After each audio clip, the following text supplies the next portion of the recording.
So a quick question for everybody. How many people here have run a blockchain project in some shape or form? By the way, this is not, I kind of always start by this because I want to know what I'm pitching to.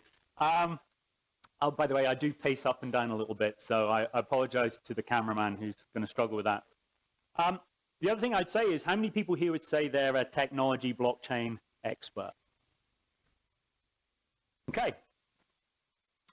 So you're going to see a slightly different picture from me because my experience has been around the world slightly different. So, you know, I'm not saying the technology isn't interesting. It is fatally fascinating. That's, you know, I'm an engineer by background. But if we look at what we see as the transformational capabilities of blockchain, it's the impact it's going to have on businesses, right? And what I'm going to cover is kind of introducing an introduction to blockchain in the case of what we see, why we think it's interesting from a business perspective. I'm going to talk about some use cases, then talk about what we're actually doing to try and help clients adopt and deploy this technology, because they are actively trying to deploy it in anger. So I think you need to step back and look at the world which we operate in, right? And the world we operate in is in a world of business networks, okay? And really what we're doing is participants in that business network are transferring goods, supplies, assets. By the way, you can have all these charts. They're going to be, I've already told Sonia she can do that. So these charts are going to, these partners are going to, you know, trade and transact, often cross geography, regulatory boundary. I don't need to tell you that in South Africa. Look at who you trade with in the African continent. They've often got geography, regulatory boundary issues and challenges associated with that, the shipment of goods. And wealth is generated by the flow of goods and services across that world. You know, we don't like talking about it, but, you know, we talk about world trade and financial trades and transactions, and still 90% of world trade is sticking goods on a sea container and shipping it around the world, and how you finance that and how you insure that and how you deal with those challenges. And what we often do is we use the parlance of markets, right? And they're central to this process, and they're well known. There's public markets, but there's also the dominant one is private markets. An example of that is the bond market. I, John McLean, am not allowed to transact on the bond market. I have no rights and permissions or allowance to do that. Why would I ever be permitted to do that by any government regulator, right? So what we've said, and, you know, it's been touched on already this morning, you know, the way we started looking at blockchain is, you know, if you look at the world of business assets, participants in that network, it's about the flow of assets and goods in that business world, right? And it really is about, you know, you can break those assets into two types. There's physical assets, right? Cars, land, houses. I make a joke. Some of the things my wife believes is an asset, I'm not 100% convinced are. I understand they cost money, but are they an asset? There is the challenge, though, around intangible assets as well, right? And we kind of see these break into three sort of intellectual things. We've got financial assets, bonds, securities, mortgages, derivatives, everything you can kind of already understand and see. But there's also intellectual assets. Think about patents, wills, license agreements. So how many people here have an iTunes account? What happens when you die? Sorry, I'm an engineer, I'm morbid, I'm also Scottish, which doesn't help. So the problem is there's no secondary market for your iTunes account. So when you're gone, it's gone, right? And what I've seen is a really fascinating shift in buying behavior from the millennials. And I can call my children are 22, 24. Who would have thought vinyl would be back, right? But vinyl's back, and one of the reasons they're buying vinyl is there's a secondary market. They buy the vinyl, they quite like the hipster kind of vibe. I've already told my son I'm going to disown him if he grows a beard. The good news is he can't yet. But the reason they like vinyl is, A, they like the hipster quality of it, but they also like the fact there's a secondary market for it. If they don't like it, they can sell it, right? So when you look to the future, think about those intellectual assets, how you're going to control them, manage them, govern them, right? And then you look to the future, I kind of touched on some digital here, music, but think about your genome data, right? How are you going to permit and give, doctors, medical professions access to your medical information, your image data, your genome data? You're going to want to control access to that as an individual, okay? So we see these kind of three constituent parts. I mean, there's already a discussion around lawyers. Are there any lawyers in the room? Okay, I'll be polite. So there's a great, and I use the words carefully, Ponzi scheme in the UK. When you buy and sell a house, you have to use lawyers, right, in that scheme. And basically what happens is you go to the lawyers, and the lawyers say, they get on the phone, and they go, have you got the title deeds? Yes. Have you got the cash? Yes. Are you good to swap? Yes. And that costs me £3,500. So what we're seeing at the moment is a lot of debates around, that view of a world of notaries, how we do that control and transfer of assets and goods in the real world, right? I'm not saying the lawyers are not going to participate in that. I think the margins they're charging are a little excessive in that world. But we've also seen the same thing in, think about wills, right? Don't want you to feel bad about it, but my mother passed away a couple of years ago, and she was a very organized individual. She had a will, she had power of attorney, we knew everything was. There wasn't much, but that's fine. How long do you think it took to settle her estate? 9 months. And that's as simple as it gets, right? Why in today's world, and I hate to tell you, if there's any government agencies in here, the millennials will not accept this behavior, right? Their expectation is they can do digital asset transfer, and if it's well known, well understood, well documented, why can't I flow goods and do things frictionlessly, right? So what we're seeing is this world of digitization. Now, there's also the interesting thing about cash as an asset, but it has that fantastic property of anonymity, and that's a double-edged sword, right? And I'll touch on that in a bit.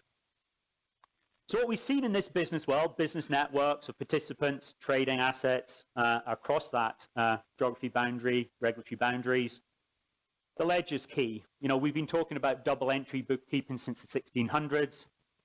Allegedly, a Franciscan monk invented it. But really, we talk about the ledger. And we put assets on and off the ledger, the participants.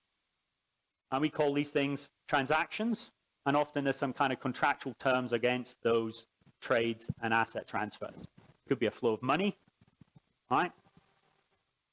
And it could have some conditional logic about it. There could be some refund conditions, right? If the car breaks down, and there's a good chance if I ever sold Anthony a car, it would break down. And he can get his money back after a period of time, right? So that's the world we kind of operate in. So when we kicked off our kind of journey into blockchain in early 2015 as IBM, we started talking to companies about what were they interested from a shared ledger technology. What were the things they wanted from this world? And really what they tenanted and posited in these business networks is this idea of a shared, replicated, permissioned ledger, where the participants in that business are known, in that business network are known, they have rights, they have contractual controls. And that's the fundamental pursuit we've been on since we kicked off in that world, early 2015. Because the problem we'd argue in a business world is you've got multiple players, actors in this world, and they all have their own representation of the ledger. So what's the standard settlement time for, standard financial trades? It's T+2, T+30. I found a business network where the settlement window is actually a year. Okay? Think about the currency hedge risk in a year. Now, I don't want any Brexit jokes because I'm not very happy about it, but think about the currency flux on that day. We saw a 20% shift, pound, euro. That is going out of business if you're carrying too much risk. It's also incredibly inefficient. It's expensive. It's also incredibly vulnerable. People rely on the fact that there's these in-out windows. I also found some networks where you can actually transfer assets with a phone call, and then both parties reconcile, put their stuff onto their ledger, and then try and reconcile over a period of time. Again, not the wisest view. Another thing we need to note is in most industries today, and certainly in Europe, and I assume it's true in South Africa as well, the regulator is fatally fascinated in what is flowing in that network. Okay? So I'd like you to name me, but I know an industry already because I said this in Las Vegas, and of course it has some regulation, but not a huge amount. So think about an unregulated industry in the world today, where there isn't some form of government regulator, health regulator, petrochem regulator. Okay? They want to know what you're dealing with and what you're transacting. And if you think they're not going to participate and want to see what's going, I think we're being a little naive, right? So the regulators are interested. You still have to audit. You still have to pay your taxes. Because that's how economies work. So what we would posit is a shared replicated permissioned ledger where all the participants in the network have a copy of the ledger data. They have pluggable or variable consensus mechanisms to validate those trades and transactions. So pluggable, variable, depending on use case and scenario. So you can have proof of work, proof of stake, Kafka Zookeeper, use Solo. There's a million different ways to get performant consensus so you can actually get decent transaction rates. So let's be realistic. If people are saying, most central banks, they worry about things like systemic risk, okay? We can get decent transaction rates, so I'm talking high hundreds, thousands of trades and transactions. This is not going to be, just the laws of physics if you're replicating data across our business network. It's going to be a while before, if you look at the trading platforms, real-time trading is, 10 microseconds, right? That's where we're at today, right? It's going to take a bit of time before we get a shared replicated data play that can punch those kind of numbers, right? So consensus is important, pluggable consensus, and we've seen that from the very beginning. You also get with the ledger this idea of provenance, right? You get a full history tale of everything that's transacting on and off the ledger. People often say, well, what happens if I make a mistake? You have to rewrite to the ledger. And that's fine, because guess what? The auditors and the regulators believe we are human and will make mistakes. And candidly, if you're running a ledger of asset transfer and there are no mistakes, I'm not sure they're going to believe you, right? It was a great, if you've ever dealt with tax, is anybody from tax authority in here? If you've ever dealt with tax people, you kind of have to accept you're going to make a mistake and confess to a small sin to move on. And you also get this idea of transaction finality and immutability. You don't get to overwrite and change the ledger. So the terminology we use is you're writing onto the ledger with a Sharpie, okay? So there are obviously other types of, blockchain in existence, right? Completely agree with that. And as already mentioned, Bitcoin, we would argue, is the first, blockchain application. Defines unregulated shadow currency. There's lots of debates about how you can, put identity on top of that, et cetera, et cetera. It is pretty resource intensive, and that's one of the things you get with mining and proof of work. So there's some challenges around that. But what we've seen from businesses and for blockchains for business, the areas they were interested in is this idea of identity over anonymity. If you look at a business network, you know who you're trading with and transacting with, right? You want different ways of doing endorsement, right? And for us, businesses, it's assets over cryptocurrencies, right? Because that's dominantly what business networks transact and trade in. It's Remember what I said? It's those intellectual assets, it's customs declarations, things like that, that they're actually trading and swapping, right? It's IoT data. It's health informatics data. So it's this idea of data that's pivotal. So when we kick this off, fundamentally, four things, should I say? I should have got that right after all these years. Intrinsically, shared ledger, shared system of record for that business network. Other thing is this idea of smart contract, already touched on. Think about the ability to codify your mortgage book onto the ledger, or your bond market onto the ledger. So you can transact what the term agreements are, what the coupon rate is. You can actually put a history trail of what the ledger, what the payment scheduling's been. So one of the interesting ones we've been playing with around on ABN AMRO is this idea of primary secondary mortgage market. So if you think about Lehman Brothers, the challenge for Lehman Brothers wasn't that they win the mortgage market. The problem is that they win the secondary mortgage market. And they had absolutely zero visibility in what the payment profiles of what was happening in those secondary mortgages. And by the time they unpicked it, 14, 15 days after the event in October 2008, they realized they were insolvent. So think about your business networks. Think about what you could codify, what you could digitize, and what you could automate. And then underpinning that and talking to clients, they said, well, we're really interested also in privacy, potentially pluggable privacy. So how do I do identity, certificate authorities? We've already touched on ZKPs. We know they're coming, right? And being delivered. But we've also had people say, well, what are we going to do about quantum? I need pluggable interfaces for a privacy layer. And again, as we said, I want pluggable proof, that trust building mechanism. So can I have different ways of plugging in and doing endorsement and consensus building? So when you look at that world, four things. The business care about two things. They don't care about privacy and proof, okay? They care about shared ledger, smart contracts, okay? The technical community care about the bottom two. Simple as that.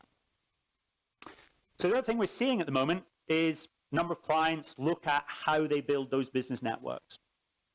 I would say, we're through the kind of point of I'm going to transact between A and B. We are at the beginning of this market, and I've got a kind of roadmap of where we've been going. But as you look at that, clients have already moved on from I'm going to have a point relationship between two participants on a blockchain. And what we're starting to work on with a large number of clients around the world is these idea of business networks. You can call them consortia. There's a number of different terms being used. And I'll give you a few examples of ones we are actively working. So one is this idea of food trust. Originally piloted with between us, a number of shippers in China and Walmart. And it's really to provide a trusted source of information across the participants in that food network. And it really is about shared ledgering to store those digital compliance documents as they transact and flow through that network. Because that's what people really are interested in, is the compliance documentation in their world. And it really is about food impact, food recalls. There's some amazing statistics. I know there's a listeria situation currently in South Africa. When I started doing this, we had the beef lasagna issue in Europe. I don't know whether that reached South Africa, or as I call it, amorphous meat. It's kind of fascinating that you can have a factory producing meat from no farm. But that was really the model they were running. And getting transparency and visibility into that food network is essential, right? We're seeing some kind of interesting numbers. 400,000 fatalities worldwide, which occur every year from foodborne illnesses. There's things we take for granted, certainly in Europe, but people still, there's a large number of people, the salmonella outbreaks, et cetera, and when you start looking at the developing world, developing economies, that is continuing to be a challenge, right? So getting end-to-end trace and track, or as we say, farm to fork, is a great transparency and visibility. So to give you orders of magnitude, Walmart started playing with mangoes and avocados, and the initial project, it's like everything. Our view always is, if you're building a network, you pick 2 of those assets, do the flow end to end, and you scale out and add other capabilities. And what they found was, classically to trace where a contaminant had been injected into that system, 6 days, 7 days. They put the blockchain infrastructure in, they can track it in 6 minutes. Because they now have transparency all the way through their life cycle, from farm, shipping, warehouse distribution, secondary shipping, retail stores, what's on the shelves. So they can do a very targeted, very directed product recall. Another consortia that we're looking at is global payments. No conference would be good without a financial use case. So this is looking at, real-time clearing and settlement. Remember what I said, the focus we're seeing, and certainly in the use cases that we're seeing in the financial markets at the moment, is really around trade finance, trade logistics, right? We're seeing the space of clearing, settlement, netting. You look at the project we're doing with ClearLink Settlement. Do you know what CLS is? So they basically do currency netting on all the major currencies worldwide, and they net at a couple of points during the day, so you don't actually have to net every transaction deal you do with every participant. They kind of consolidate, and they only do the differential netting as they go through the day. And what they're trying to do with CLS is they're starting to look at broadening that participation in that market space, look at dealing with non-currently netted settled currencies. So looking at things like Turkish lira, Chinese renminbi, things like that. So one of the common traits we see in the financial world and financial markets, in fact all markets, is how do I drop the barriers to entry, drop the costs, broaden participation, and get that economic growth and value in the business case. This is another example, right? This is all about clearing and settlement, and it was handled in, we're also using other technology partners like Stella and ClickX Group, and this was done in South Pacific Islands, where they were actually having trouble getting trade liquidity in and out in that world, right? Because they're not banked majorly, and if they tried to do that, nobody would give them that currency deal, right? So what we're seeing now is an expansion out into new markets, new opportunities. Another area was Credit Mutual in France, and this was really them just trying to get a common view of KYC, know your client, customer, whichever way you want to look at it. And it was to get a complete view of the customer's documentation across their different business enterprises, their different holding companies, often their different countries. Because one of the challenges in Europe, and I'm sure it's true here, people hop from country to country, open accounts, and how do you get a consolidated view of that individual and that citizen? So it really was the creation of a single cross-business KYC platform. Another one is partnership with the FDA in the US. And this is really around, and again, we've picked a specific use case around oncology records, oncology data. And it really is around provisioning and controlling access to that data and information. Because there's a lot of concern around who has access to my medical records. Is it being leaked? Is it going to be shared with insurance companies? Are people then going to be have their insurance revoked, shall we say? And it's looking for how we have that governance of that highly personal, highly important data. And certainly as we look at things like GDPR rolling into Europe, the right to be forgotten, having control over that data and proving to an auditor and a regulator that you have control over that data and the provenance of that data is becoming essential. Another consortia we're working with, and actually this is a joint venture between us and Maersk, because candidly, as IBM, we're a technology provider. We have no position or permission, should I say, to play or transact in the global shipping market. However, Maersk do, right? So in a partnership with Maersk, we're interacting with the carriers, clearly the supply chain actors, shippers, trade associations, but also the authorities, the customs regulatory boards, the port authorities. And we're looking to digitize the paperwork initially for the whole of sea container shipment, right? Because you look at that network, you know, I touched on it already. We talk about global trade. Global trade is still sticking goods in a sea container and pushing around the world. If you look at the stack of paper that goes with every sea container, it's bigger than this, right? It's a shocking piece of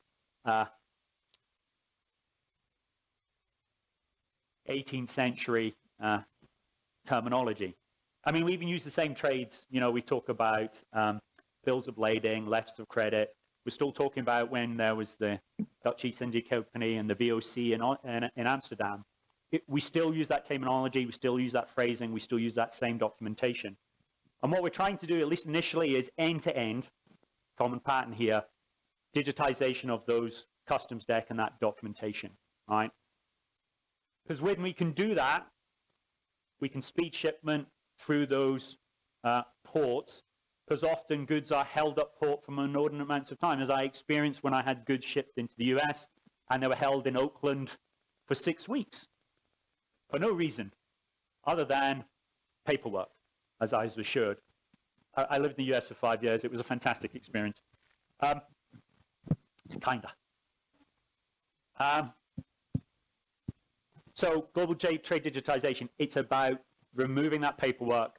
But once you've done that and you've done the flow end to end, you can start looking at, well, how do I cover insurance of those goods? How do I involve insurance companies in this business network? Okay. How do I start looking at other goods and assets, right? What do we talk about air freight? What do we talk about other asset types, right? So certainly as we look at that world, what we're trying to do is digitize, reinvent, reimagine those processes, and then start transforming with new innovation, new market opportunity, and broaden the participation to other potential carriers other than just the big shippers. So IBM, we've been kicking around this topic for a while. We started looking at this in early 2015. We started developing some of our early prototypes mid-2015, and we launched, along with 18 other partners, under the auspices of the Hyperledger, under the Linux Foundation, the Hyperledger project, and we donated in February code to that project. So we donated code, our IP, our patents, our intellectual property around that space. Mid-2016, we opened these garages worldwide, and we shipped Hyperledger Fabric 06. As everything, the market, I would say, is, you know, still maturing. And clients like yourselves, you know, you see all the show of hands here. People are running experiments, running projects, they're trialing, they're trying to understand what this means for their business and the implications of that technology. By the end of 2016, we'd already done around 400 client engagements around blockchain. And then early 2017, we shipped Hyperledger Composer, which I'll touch on. V1 went out July last year, and we shipped IBM Blockchain Platform in August last year. And you're going to see Hyperledger Fabric V1. It's just gone to RC if you want to go onto the Linux Foundation websites. So release candidate, so that's going to GA imminently alongside Hyperledger Composer. So what's the IBM strategy in this space? So clearly we're very committed to the Linux Foundation project. Founding member, we've committed all our code. That's the technology we're pushing along. And the focus for us, and it has been from the very beginning, was we want an open source, open standards, but also importantly, open governance. What do I mean by that? I want clear architecture boards. I want clear voting. I want clear management. I want clear licensing rights. So it could have been Apache org or Linux. We worked with both. And this time it was Linux Foundation because the Linux team had more clients interested in participating and playing on that platform play. So for us, it really is pivotally important that we get to a standards base, but more importantly, under a understood, well-managed, well-governed external body that people can have confidence in, because that's really what's driven the internet. I think, you know, as was said earlier, if you look at what drove the internet, was the standardization around initially TCP/IP, right? And then the W3C standards, and that's really driven under the open governance, open world, which I think we all understand. Certainly we did at 2015 and 2016 when we committed the code there. And I think that focus and influence won't change. So what we can also offer, as we've discovered over time, is, you know, clients want a platform, you know, that lets them do more than just the base capabilities around Hyperledger Fabric. They want to have tools that help them develop, deploy the code, govern the code, manage the code, on and off-board participants. Because this is a business relationship, right? People are going to come and go from your network. That's the way business networks operate. And it's really about speed and security. They want decent transaction rates. They don't want crazy transaction rates, certainly not at the moment. That's just where the market is. But they want reasonable transaction rates, high hundreds, thousands transactions, right? But they want security, because they're actually trading assets between sometimes friends, sometimes, you know, competition. The other thing we're playing in, sort of from an IBM stack, is the solution space. I've talked about GTD, which is the MERS project, the Global Trade Digitization, JV. We build solutions on top of Food Trust. We've got the payments platform project experiment we're running with clients, and we're looking at a number of other solutions as well. We also believe this is an ecosystem play. So we're partnering with the standard, you know, global system integrators, Accenture, Ernst & Young, KPMG, you name it. Because this is not a, you know, one of the things, the epiphany we had in early 2015 or mid 2015, we had the debate, could we build a platform and stand there and say it's IBM's to own and monetize and drive, and like the good old days, right? And in the world that we live in today, that is no longer an option. I kind of already touched on that. So for us, it's about the ecosystem, how we transact, how we play. And clearly, on the side, we want to collaborate with our services team so we can bring skills and capability to that game. So I said, Linux Foundation, Hyperledger project, open source, open standards. There's 5 frameworks in there. There's 4 tools projects.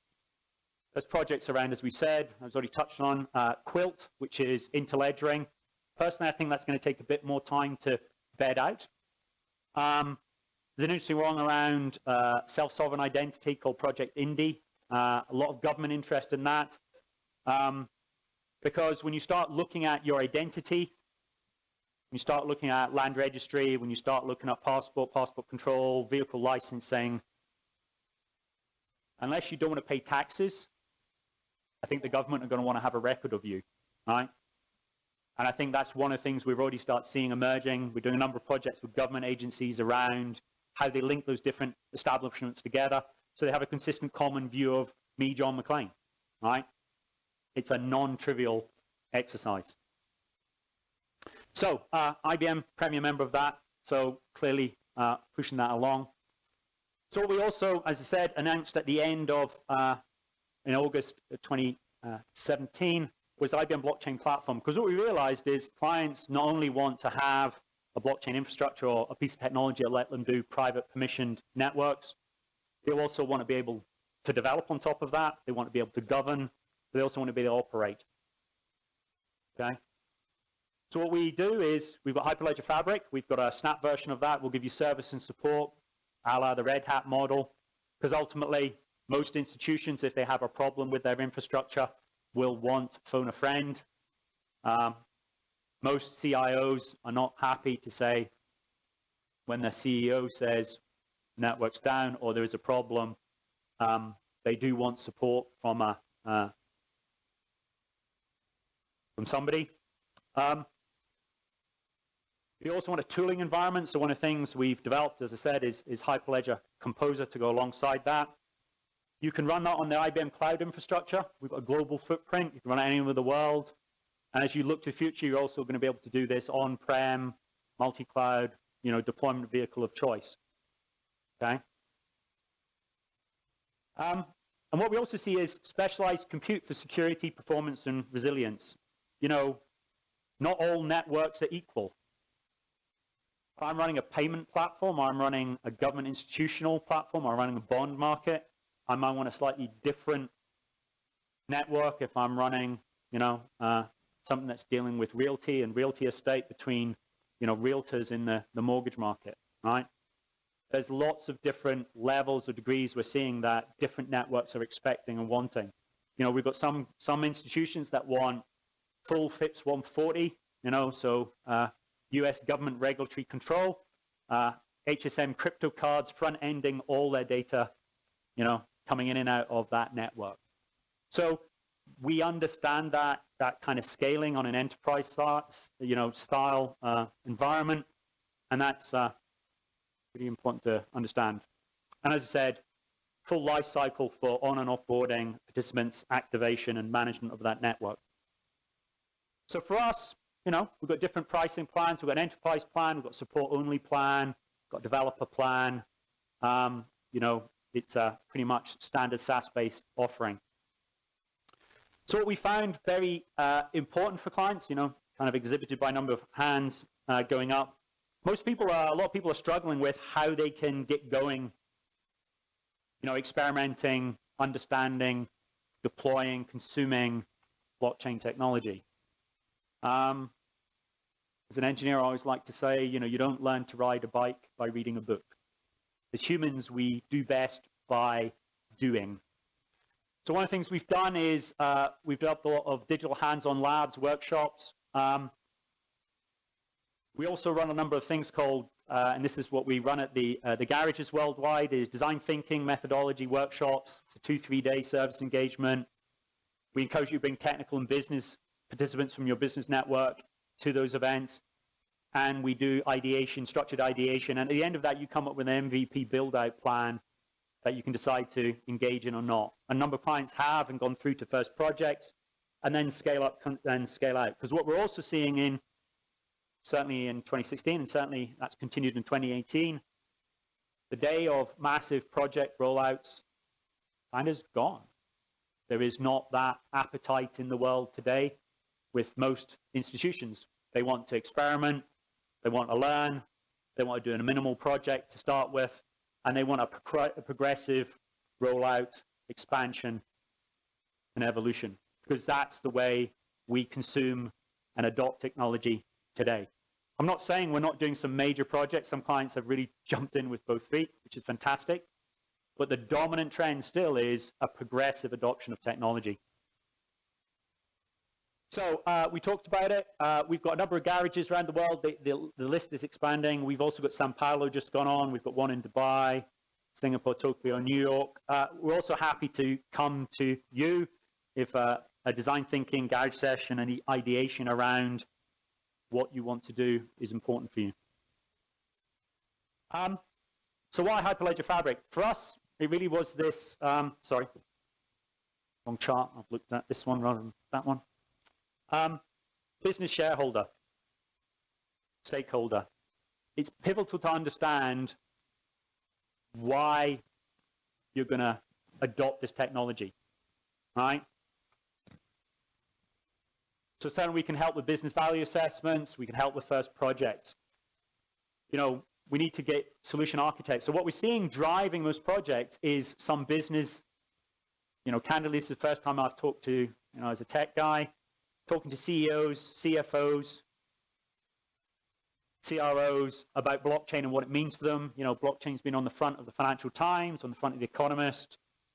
The business community are fatally fascinated by this because of those two interesting concepts. Shared ledger, smart contract. It's really caught the business community's imagination. And we can help with the business community, the solution architecture enablement, and also the developer community and it's all up there, free to play on the ibm.com/blockchain. You want to continue that discussion, Jenny? So why Hyperledger Fabric? For us, it was really around that open governance play. Anybody can join, anybody contribute. And what we really like is the broad industry adoption. So we've got people like Mercedes, we've got lots of financial institutions, lots of tech providers, you know, again, Microsoft, SAP, et cetera, Oracle. We've also got people like Daimler, got people like Airbus. So when you see auto manufacturers, when you see food retailers, standard retailers, airlines, telcos, looking at technology, you know, that's a really interesting shift. It's also cross-geography. I don't think there's any country in the world that isn't running, I would say, blockchain projects, blockchain experiments. And certainly for us, it's been this idea of, you know, built for the enterprise from the beginning, because that is the dominant, you know, business networks that we've seen out in the world, right? Those business networks already exist, and they will continue to exist in the future. We want performance, so performance in excess of 1,000 TPS, right? We want confidentiality and privacy built in, so we can do channels for isolation, membership services for signing encryption, all support on the blockchain platform, right? And you also get this idea of modularity and flexibility. You get choice of consensus algorithms, programming languages, security, et cetera, et cetera. So one of the dominant things that we saw with Composer was, you know, the request for clients to say, look, you know, I'm not a Golang developer. Can you give me other languages so you can code in JavaScript now? 6 million developers in JavaScript out there.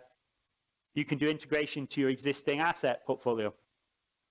Because the other thing you need to understand with blockchain is a team-based sport. I've already talked about this network play. But in any solution you roll out and deploy, blockchain's probably going to be about 15% of your solution. The rest of it is going to be how do you push and pull data from your existing systems of record across those different enterprises. One of the things you get with Composer is full REST API, Swagger interfaces in a modern way, so you can push and pull data out of your systems of records that exist in your world. So we see this modularity and flexibility is pivotal, right? But also for us, this idea of open governance, permissive license for reuse and sharing of that technology. So anything you develop on top of Hyperledger Fabric is yours. You don't lose your rights to it. You have choices and options. I'm not going to run through this. What this is meant to say is we're investing heavily as IBM in blockchain. We see this as a key growth area for us. And we think there's huge potential here to disrupt many, many different industries. And we're just really excited by the potential. It is still the beginning of the journey. It's got some way to go. But the real love we have, the thing we're really enjoying about the open community is the open community are voting on what are the priorities, right? So one of the challenges always as a company is, well, you know, what does everybody else think? Am I developing down a backwater that nobody's interested in? Also, am I developing technology that isn't quite ready? As in, does the market need that today? So one thing we're getting prioritized by the open community is those feature function requests as they come along. So, as I said, have a look at I'd encourage you to look at the Hyperledger Linux Foundation website. You can have a look at, you can join the architecture calls. You can look at the GitHub repo. You can look at the juras to see what's coming. If you want to go deep tech. And I encourage you to have a look at that and understand the world of private permission networks, because that's certainly from the world we've been seeing and the clients we've been operating in, where they're coming from today. So with that, happy to take any questions. I'll be here the whole afternoon and tomorrow. I would like to ask one then. Hyperledger has been around for a while, and there's been a lot of industry support. Are there any examples of implementations of blockchain that have actually provided production value, created value where none was possible before with existing technology? Are there any companies or businesses or use cases that have now been rolled out in production? So the Food Trust one is running in certain geos around the world. CLS have some stuff in production. Northern Trust, the private equity market. So one interesting things when you start looking at it. So what Northern Trust did was they wanted to, again, if you look at private equities, they are 20-year plus legal entities. They have, and every time somebody comes in and out, the lawyers all get excited. I have remembered there's lawyers in the room. So the lawyers have to review contracts and have an understanding of the contractual obligations. They're a long-term investment vehicle, right? And what Northern Trust did was dealt with one of their business partners in Europe, plus themselves, plus the Guernsey government and the Guernsey regulator, to see how they could facilitate the dropping of costs in the private equity market. Because every time you change those contracts, there's massive cost associated, right? So that's one. Other one that's just rolling in production is WeTrade. That's a consortium of banks in Europe. Again, really interesting use case. If you look at trade finance today, there's a clip level where it becomes prohibitively expensive because, again, because of all the finance fees, banking fees, legal fees, around about 3 million euros. When you start looking at trade finance, so if I'm shipping beer from the UK to Germany, a little ironic use case, maybe it should be the other way around. If I'm importing beer from Germany and I want to have trade liquidity, trade finance to deal with that in the order of 5 million euros, that's fine. I can deal with the costs associated with that. Anything below that is prohibitively expensive. So what we've seen with the WeTrade consortia, they are putting together a digital network, broad participation, multiple geo countries. And what they're doing is they're talking about dropping the costs associated with that trade finance because they can do shared KYC to a much better way across that business world, minimize risk, drop the cost barrier to entry, and broaden participation, right? And they're talking about in the order of €250,000. So that's a huge shift. So if you step and look at, Africa, that's a really interesting, potentially compelling way of driving economic growth and potential value. No surprise, majority of consortia that are running in production are in finance. And I think that's because of their initial interest in Bitcoin that then pivoted, as we kind of noted at the beginning of the session. You sort of saw the shift in naming. Financial institutions and industrial institutions that are interested in blockchain for what it can do in their business network world. But we're certainly seeing those production rollouts and deployment. And when you think about this, the challenges in those networks is, what's the governance model for that network? Who's got the voting rights? Who can on and off board participants? How do you broaden out the play? Because clearly, we're now starting to talk to some consortia with 70, 80 participants in those consortia, right? And it's a really interesting business model and business challenge. Any other questions before I run away? Sure.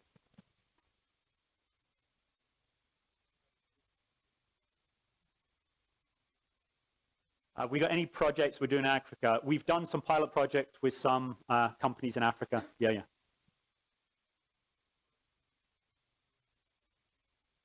Dominantly finance. We've done some around shipping as well.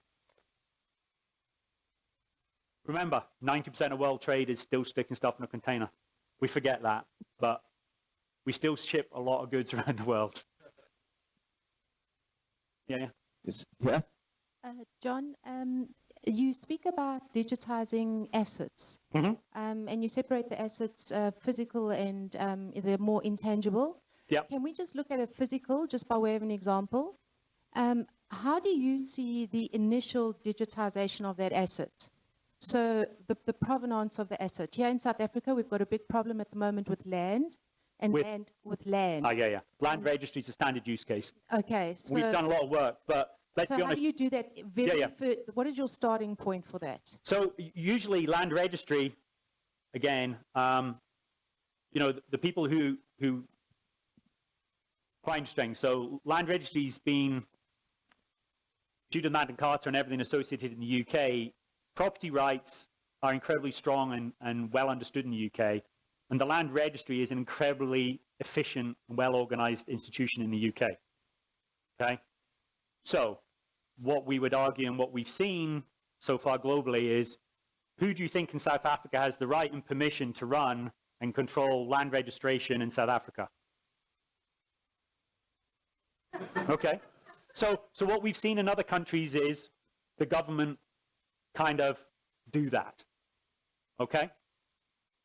So, I mean, that's candidly been the way it's worked in most countries, right? Government institutions, right, where there are strong property rights and property ownership understood, right? The question will be, who has the trust mechanism? Because candidly, people will want somebody ultimately to underwrite and be the holder of that, right? Because, you know, there is somebody, or you're going to have some legal representation or some legal authority that is going to understand and say, yes, your asset repository is the system of record for that good or asset type, right? So classically for land, it will be underpinned by the government. You look in the UK, it's Land Registry. If in the UK, US, it's different, registration groups, right? But it has to have some kind of legal provenance and representation ultimately. So it's the same with vehicles, certainly in the UK, certainly in the US, DMV or the DVLA in the UK. They want to understand what cars you own, what assets you own, certainly as you go through that life cycle. A big dominant trait in the UK, I don't know whether it's here, is leasing cars. So who owns a car, at what point, what day, is it insured? Do you get the speeding ticket or does somebody else, right? So what we're seeing is rights and permissions. Who runs that business network at the moment? They're often the people, or who's the community that's involved in that business network. And interesting, in the UK, it's not just Land Registry. We've got Land Registry plus Ordnance Survey that do all the mapping of all the land in the UK. They have a very symbiotic relationship and shared data and information between them. And they're ultimately the people who control asset types and parceling of land, et cetera, et cetera. So I think the key thing you have to look at is who runs that network today and who has that permission. Did I answer your question? Quick one. Thank you, John. I think we're going to hold it there. If there's any questions, please go and attack him after the session. Thanks. Yeah. Thank you, John. Thanks for that humorous and insightful talk about what IBM is doing. Okay, thanks. Thanks, everybody.